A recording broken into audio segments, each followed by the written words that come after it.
Hello friends, welcome back to our channel. तो आज की इस वीडियो में हम बात करने वाले हैं मल्टीवर्स एक्स यानी EGLD कॉइन के बारे में, जिसकी प्राइस में आप देखोगे वन डे मूवमेंट के अकॉर्डिंग काफ़ी इसमें डंपिंग देखने को मिल रही है। अगर 7 डे परफॉर्मेंस की भी हम बात करें तो इसके प्राइस में हमें काफ़ी ज़्यादा डंपिंग यहाँ पे देखने को मिल रही है। तो आज की इस वीडियो में हम एनालाइज करने वाले हैं कि इसका बॉटम क्या हो सकता है, किस हद तक हमें इसके प्राइस में डंपिंग देखने को मिलेगी और क्या वापस से ये अपट्रेंड मूवमेंट में आएगा। अगर ऐसा होता है तो इसका अपकमिंग टारगेट क्या हो सकता है और उस टारगेट को अचीव करने के लिए हमें अपने कॉइन को कितने लॉन्ग या शॉर्ट ड्यूरेशन तक होल्ड करके रखना पड़ेगा।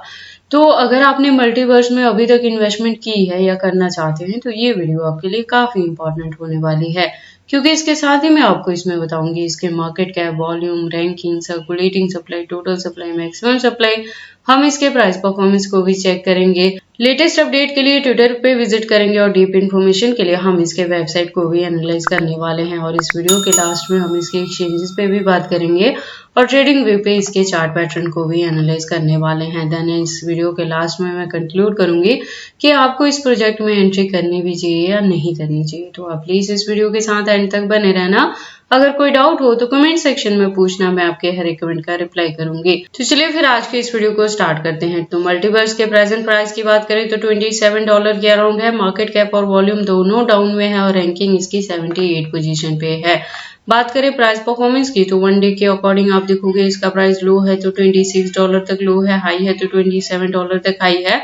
ऑल टाइम हाई की बात करें तो 2021 में था जब ये $500+ तक इसने हिट किया था। ऑल टाइम लो की बात करें तो 2020 में था जब इसका प्राइस था $6 के अराउंड, और उसके बाद से इतनी ज्यादा डंपिंग अभी तक देखने को नहीं मिली है। अगर बात कर ले हम इसके मैक्सिमम सप्लाई की तो आप देखोगे वो फिक्स है। तो एक रीजन रहेगा कि अब जैसे जैसे इसकी डिमांड और यूज केस मार्केट में बढ़ेगी वैसे वैसे इसके प्राइस में आपको हाइक देखने को मिल सकती है, क्योंकि सप्लाई ऑलरेडी यहाँ पे फिक्स हो चुकी है। बात करें इस प्रोजेक्ट के बारे में तो ये मार्केट में 2018 से है, काफी पुराना प्रोजेक्ट है और इसका खुद का इकोसिस्टम बेस्ड ये प्रोजेक्ट है, प्लस इंजेक्टिव इकोसिस्टम पे है, बाइनेंस चेन पे है ये, और वेब3 और लेयर 1 का प्रोजेक्ट है। तो इसकी जो यूज केस है वो अपकमिंग डेज में बढ़ेंगी, क्योंकि इसको पेमेंट्स के लिए यूज किया जाता है, मोबाइल पेमेंट के लिए भी यूज किया जाता है।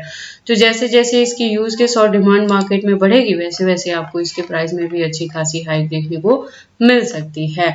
उसके बाद लेटेस्ट अपडेट के लिए ट्विटर पे विजिट करते हैं। ट्विटर पे आप देखोगे इसकी प्रोफाइल वेरीफाइड है और ज्वाइनिंग 2018 से है।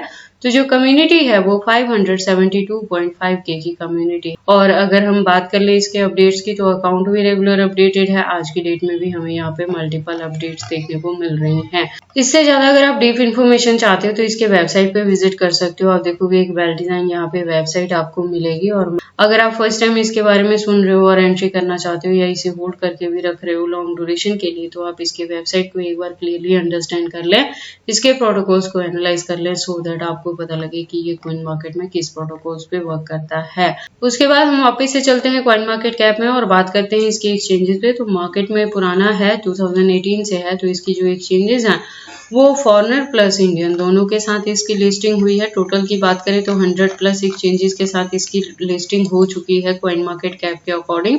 तो इसके एक्सचेंजेस को भी लेके आपको वरी करने की जरूरत नहीं है। और वजीरेक्स के रिलेटेड मैंने आपको पहले भी बता दिया था, किसी और भी अगर आप सिंगल एक्सचेंज पे अपना टोटल फंड रख रहे हो तो ऐसा ना करें, अपने फंड्स को मल्टीपल एक्सचेंजेस पे डिस्ट्रीब्यूट करके रखें।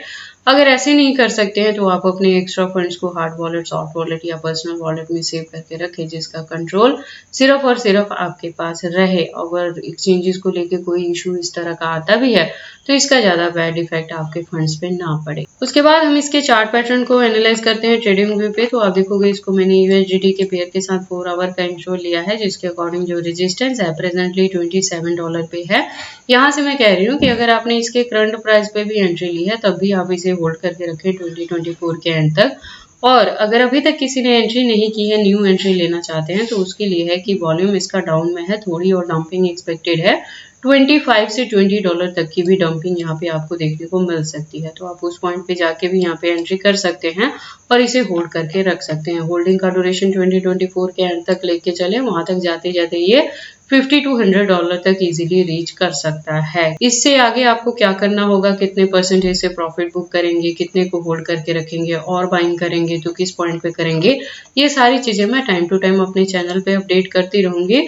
तो आप इस चैनल के साथ ट्यून्ड अप रहना अगर मेरे गिवन पॉइंट पे यहाँ पे एंट्री कर रहे हैं तो, क्योंकि मेरी जो वीडियोस रहती हैं वो इंटर रिलेटेड रहती हैं। तो किसी भी अगर वीडियो को आप स्किप कर दोगे बीच में तो पता नहीं लगेगा कि हमने कब एंट्री की, कितने पे प्रॉफिट बुक किया, कितने परसेंटेज से किया और कितने को होल्ड करके रख रहे हैं या कहाँ पे जाके और ज्यादा बाइंग कर रहे हैं। बाकी आपको मल्टीवर्स में इन्वेस्टमेंट करनी है या नहीं करनी है, अगर करते हैं तो इसे कितने लॉन्ग या शॉर्ट ड्यूरेशन तक होल्ड करके रखते हैं, ये सारी चीजें आपकी पर्सनल चॉइसेस हैं। बट जब भी आप इन्वेस्टमेंट करते हो एक बार अपने बिहाफ पे भी इन सारी चीजों को जरूर एनालाइज कर लिया करें। और अगर यहाँ पे ऑलरेडी किसी की एंट्री है ना $50 या $40 के अराउंड भी, तो उनके लिए होल्डिंग का ड्यूरेशन काफी लॉन्ग रहने वाला है। क्योंकि अगर हम बात करें इसकी ऑल ओवर परफॉर्मेंस की तो आप देखोगे इसने वन टाइम जो अपना ऑल टाइम हाई दिया है तो $500+ तक गया था और उसके बाद से हमें काफी ज्यादा इसके प्राइस में डंपिंग देखने को मिल रही है। यहाँ पे क्या होगा, अगर आप 27 के अराउंड भी यहाँ पे एंट्री लोगे ना तो 2024 के एंड तक जाके ये 50 या 100 तक ही रीच कर सकता है। उसके बाद होल्डिंग का ड्यूरेशन लॉन्ग रहेगा आपको इसे 200 या 300 तक के टारगेट को अचीव करने के लिए। और ये चीजें तभी होंगी जब आपको यहाँ पे बुल रन देखने को मिलेगी, उससे पहले सिर्फ ब्रेकआउट के थ्रू ही यहाँ पे आपको प्रॉफिट मिल सकता है।